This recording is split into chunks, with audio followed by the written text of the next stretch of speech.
Assalamu alaikum. Today's our topic is thermochemistry. That is the next chapter. We are going to start our thermochemistry.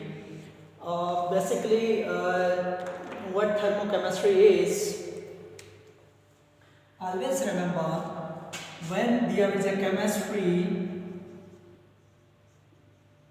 that means there is a reaction is taking place.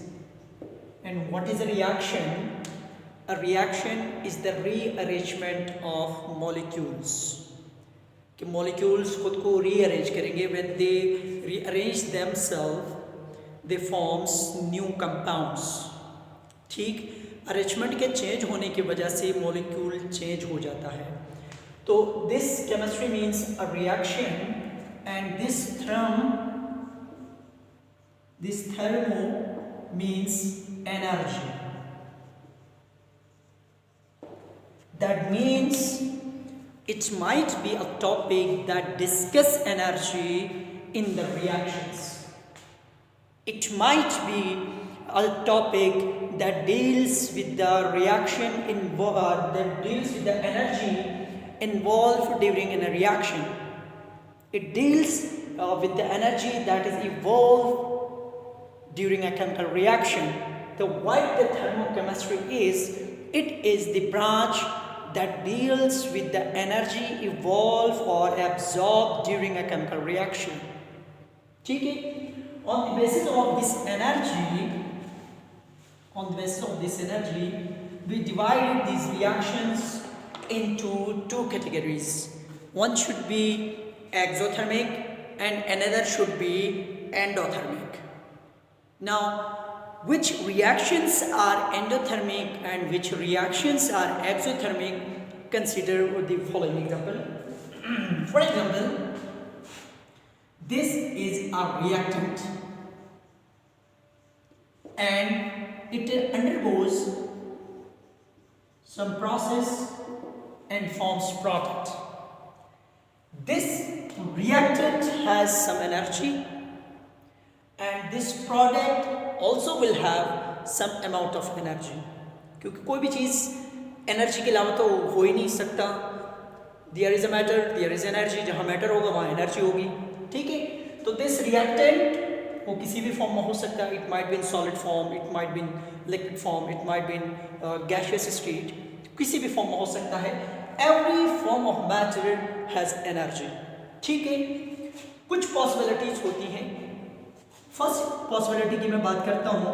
I suppose this reactant have high energy and this product has less energy. ठीक है. This product has high energy, this reactant has high energy and this product has less energy.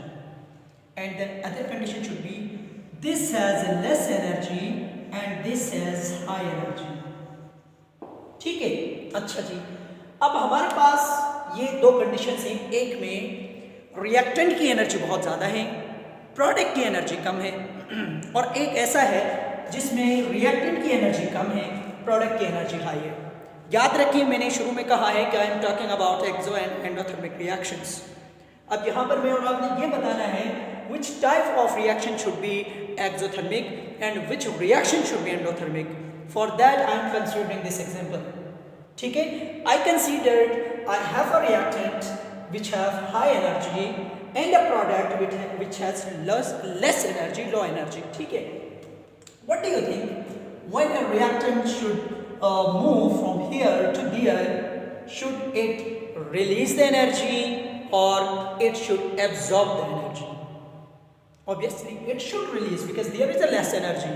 तो जो extra amount of energy है, this reactant will release. For example, if the reactant has 5 joule energy and this product has 2 joule of energy, then the difference is -3 joules. This -3 joules of energy, should be released. ठीक है. इस energy को release होना चाहिए, surrounding में जाना चाहिए, system से बाहर निकलना चाहिए, इसे जाना चाहिए सराउंडिंग में. और रिजल्ट में क्या हुआ, उस सिस्टम की एनर्जी डिक्रीज हुई। For example, the system has 5 joule energy, after some process it has the energy 2 joule, yes the energy decreases. तो जब किसी सिस्टम की एनर्जी डिक्रीज होती है तो हम किस से शो करते हैं, नेगेटिव से शो करते हैं। तो देयर आर रिएक्शंस जहां रिएक्शन कम होती है सिस्टम के अंदर, वो जो सिस्टम के अंदर जो एनर्जी थी जो कम हुई वो कहाँ गई। Law of conservation of energy, ये ना तो खत्म हो सकती है ना तो आप बना सकते हैं, बस ट्रांसफर हो सकती है from one place to another, from one form to another form. तो this energy released into the surrounding, ठीक है। तो इसलिए हम इसको नेगेटिव लिखते हैं। और चूंकि ये एनर्जी सिस्टम से निकल के बाहर गई है, that is why such type of reactions are known as exo outside, exo skeleton, ठीक है। Exothermic reactions, the reactions in which release energy releases are known as exothermic reactions, ठीक है। और यहां पर in the second case, this was the first case, now what about the second case? If this reactant wants to go to product but the product has high energy, therefore it must consume energy, ठीक है। तो अब suppose करें अगर यहाँ पर 2 joule of energy है और इस प्रोडक्ट की एनर्जी 5 जूल ऑफ एनर्जी है, तो अब इस रिएक्टेंट को इस 2 जूल ऑफ एनर्जी से 5 जूल ऑफ एनर्जी में जाने के लिए कुछ एनर्जी एब्जॉर्ब करनी चाहिए, therefore this energy should be positive, ठीक है। यानी सपोज करें अगर मैं एक बीकर लेता हूं और इस बीकर में मेरे पास वो रिएक्टेंट है जिसकी एनर्जी लेस है और इसको प्रोडक्ट में जाना है और प्रोडक्ट की एनर्जी हाई है, तो हम क्या करेंगे, हम इस सिस्टम में एनर्जी ऐड करेंगे, we will supply energy to this system. Result क्या बनेगा, यहां पर इस सिस्टम के अंदर एनर्जी प्लस हो रही होगी, इंक्रीज हो रही होगी, क्योंकि हम इसको एनर्जी दे रहे हैं, ठीक है। तो whenever a reaction system absorb energy, it should be positive, and क्योंकि यहां पर energy from surrounding to system आ रही है, ठीक है, सिस्टम में एब्जॉर्ब हो रही है energy.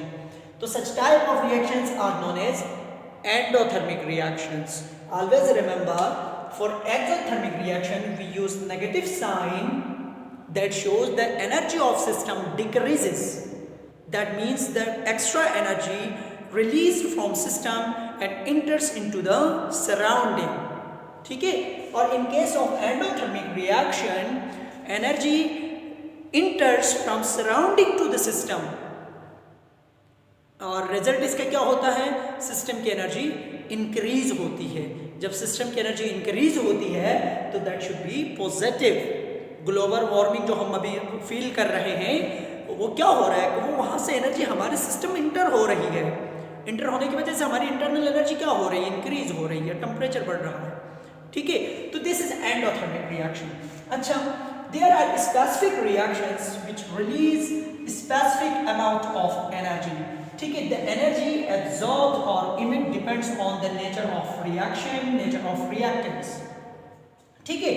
For example, the energy involved during a chemical process is known as heat of a reaction, heat of a reaction, ठीक है। ये वो एनर्जी होती है जो किसी रिएक्शन के दौरान रिलीज होती है, this is known as heat of reaction, ठीक है।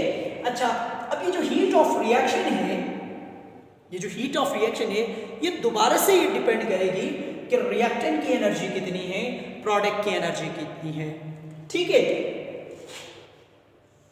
It also depends into the system energy, that is known as, for example अगर मेरे पास यहाँ पर बहुत सारे मॉलिक्यूल्स हैं, every molecule have kinetic energy as well as potential energy, The kinetic energy of the molecules is due to the movement of molecules, while the potential energy of the molecules is due to the interactive forces, which includes hydrogen bonding, van der Waals forces.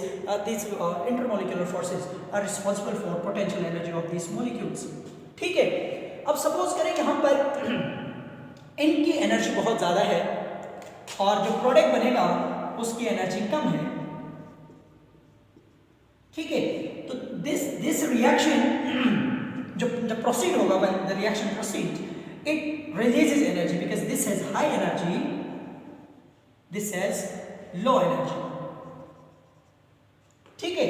तो ये जो energy release हुई, इस energy को हम कहते हैं heat of reaction, heat of reaction. अच्छा, अब ये हीट ऑफ रिएक्शन कितनी होगी? It depends on the internal energy of the system, internal energy of the system. What is the internal energy? The summation of kinetic energy and potential energy and all the other energies is known as internal energy of the system. ठीक है। अच्छा, अब हम इस internal energy को बिल्कुल 100% accurately measure तो नहीं कर सकते, therefore we measure the difference of its initial state and its final state. For example, before the reaction the internal energy of this system is denoted by E1 and after the reaction the energy of this system is known as E2। The E1 is the initial state, initial energy, and E2 is the final state, final energy. Then the difference of energy E2 minus E1 is known as, this difference of energy is known as enthalpy. But this enthalpy must have some conditions. यानी हम इसको enthalpy किसे कहते हैं? पहले तो हम आप ये समझ लें कि the difference of energy, internal energy, change in internal energy at constant pressure, ठीक है, इसको हम कहते हैं enthalpy। अब ये जो enthalpy है, it has different types. Number 1 is, अच्छा पहले मैं स्टैंडर्ड enthalpy की बात करूं। स्टैंडर्ड enthalpy, स्टैंडर्ड एंथैल्पी ये क्या होती है? स्टैंडर्ड एंथैल्पी जो होती है, ये इसकी कुछ कंडीशंस होती हैं, we must follow the conditions.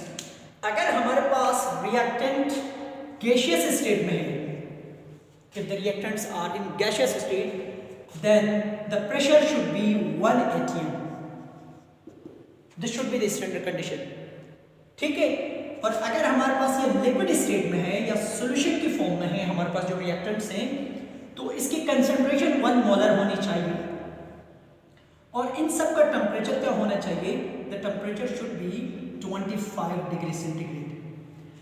In conditions में अगर हम एंथैल्पी मालूम करते हैं किसी भी रिएक्शन के लिए, तो that enthalpy is known as standard enthalpy. और एंथैल्पी है क्या? Change in internal energy at constant pressure, ठीक है। अच्छा चलिए एक और बात भी मैं आपको बता देता हूँ। ये जो चेंज इन इंटरनल एनर्जी है, जो एनर्जी में डिफरेंस आया है, सपोज करें कि किसी भी सिस्टम को आप एनर्जी देते हैं, तो एनर्जी 2 तरह से यूटिलाइज हो सकती है।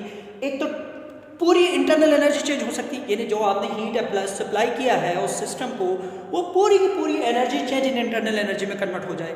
तो at that time the heat supply delta Q should be delta E, यानी जो हीट आपने सप्लाई किया सिस्टम को, वो पूरी की पूरी इंटरनल एनर्जी में कन्वर्ट हो गई। और कभी कभार ऐसा होता है कि अगर आपका जो सिस्टम है, आपके पास से आपने वॉल्यूम फिक्स नहीं रखा है और आप किसी सिस्टम को एनर्जी देते हो, तो that system does some work. तो उस वक्त जो आप हीट सप्लाई करते हो वो 2 काम करती है।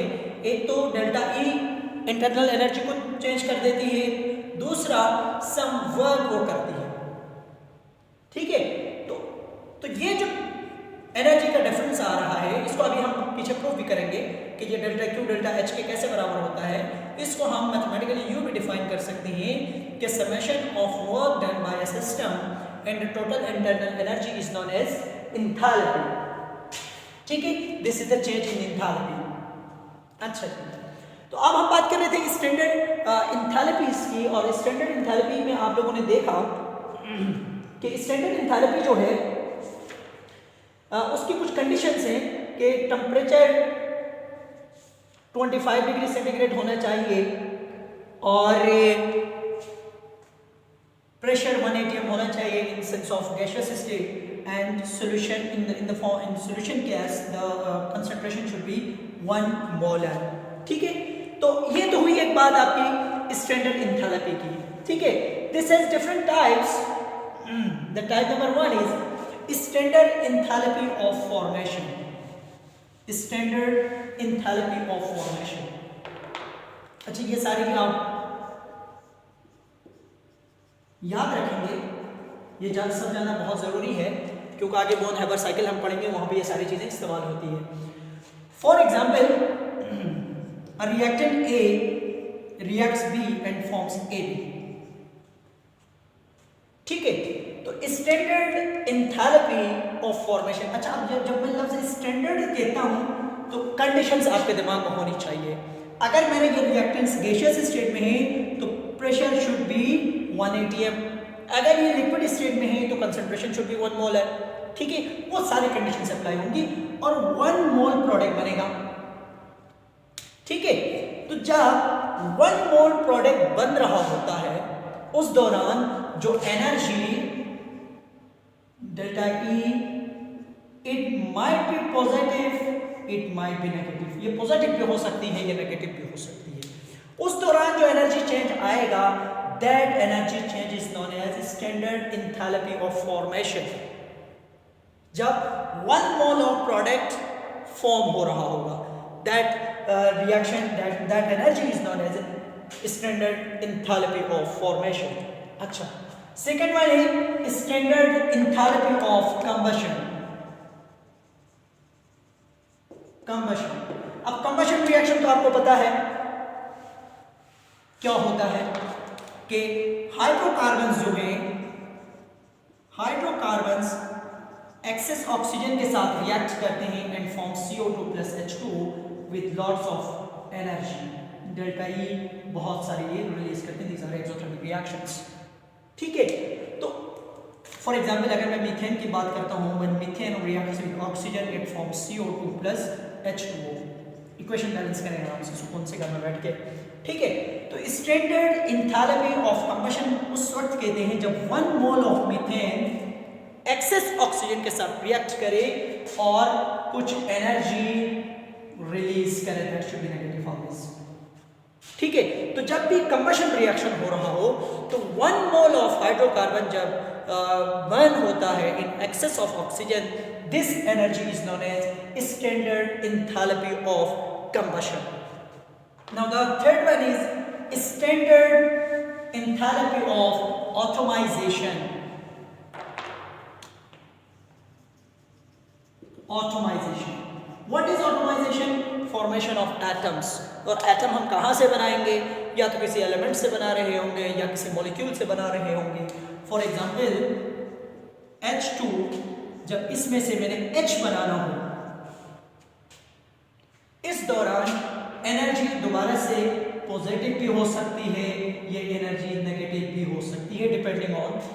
ठीक है, मैं कंडीशन सारी रख रहा हूँ, एक्यूरेट बात अभी आपको बिल्कुल भी नहीं बता रहा, मैं आपको सिर्फ ये पॉसिबिलिटीज बता रहा हूँ कि जब मॉलिक्यूल ब्रेक हो रहा होगा, जब मॉलिक्यूल से एटम फॉर्म हो रहा होगा तो एनर्जी रिलीज भी हो सकती है, एनर्जी एब्जॉर्ब भी हो सकती है। This energy is known as heat of standard heat of atomization. और इन ऑटोमाइजेशन एटम्स फॉर्म्ड, और कितने एटम्स? याद रखें 1 mole of atoms.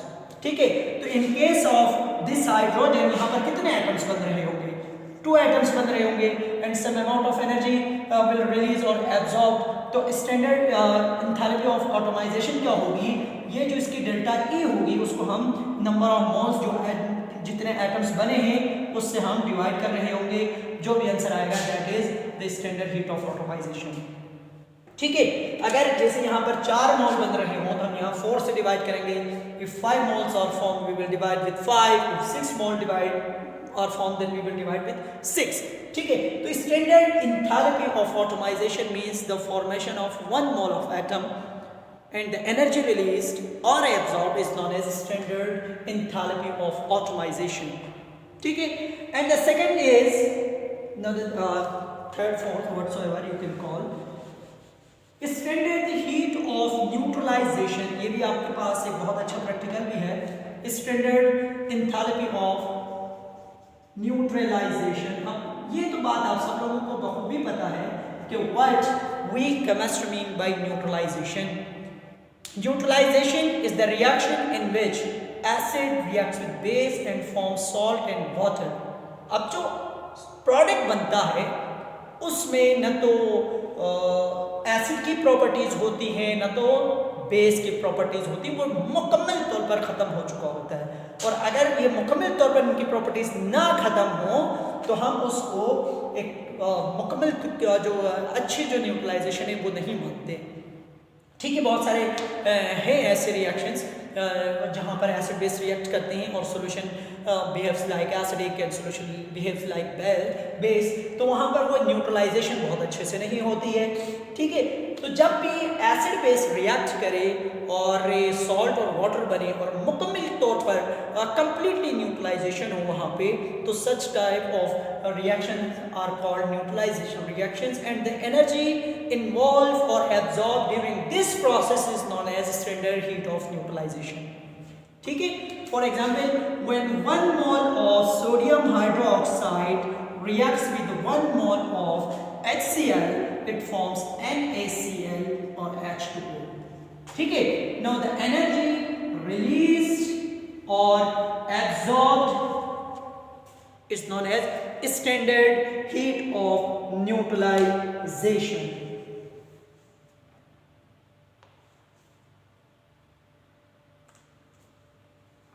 Now the next standard heat of solution. ये बहुत सारी छोटी छोटी बातें हैं, but you must know this standard enthalpy of solution. Now what this is, जब 1 mole substance को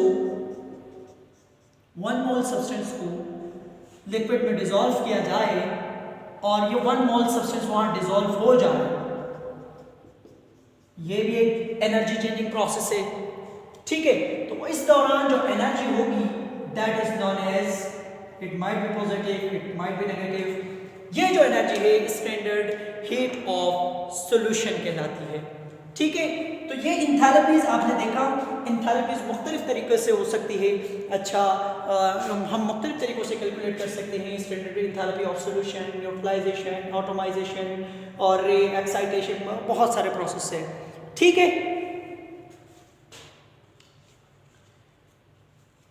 अच्छा बस एक और बात भी याद रखिए आप लोग कि कुछ रिएक्शंस ऐसे होती हैं जो खुद ब खुद हो रही होती हैं और कुछ रिएक्शंस ऐसे होते हैं जो करवाने पड़ते हैं. वो तमाम रिएक्शंस जो खुद ब खुद होती हैं उनको हम स्पॉन्टेनियस रिएक्शन कहते हैं, और जो खुद से नहीं होती हैं उसको हम नॉन स्पॉन्टेनियस रिएक्शंस कहते हैं. याद रखें, वो तमाम रिएक्शंस स्पॉन्टेनियस होती हैं जहां पर गिव्स फ्री एनर्जी नेगेटिव होती है. ये एमसीक्यूज है. वो तमाम रिएक्शंस स्पॉन्टेनियस होती हैं जहां गिव्स फ्री एनर्जी नेगेटिव होती है, और वो तमाम रिएक्शंस नॉन स्पॉन्टेनियस होती हैं जहां पर गिव्स फ्री एनर्जी पॉजिटिव होती है. ठीक है, तो गिव्स फ्री एनर्जी क्या है इंशाल्लाह नेक्स्ट लेक्चर में हम डिस्कस करेंगे. तब तक मुझे इजाज़त दीजिए. अल्लाह हाफिज़. Thank you very much.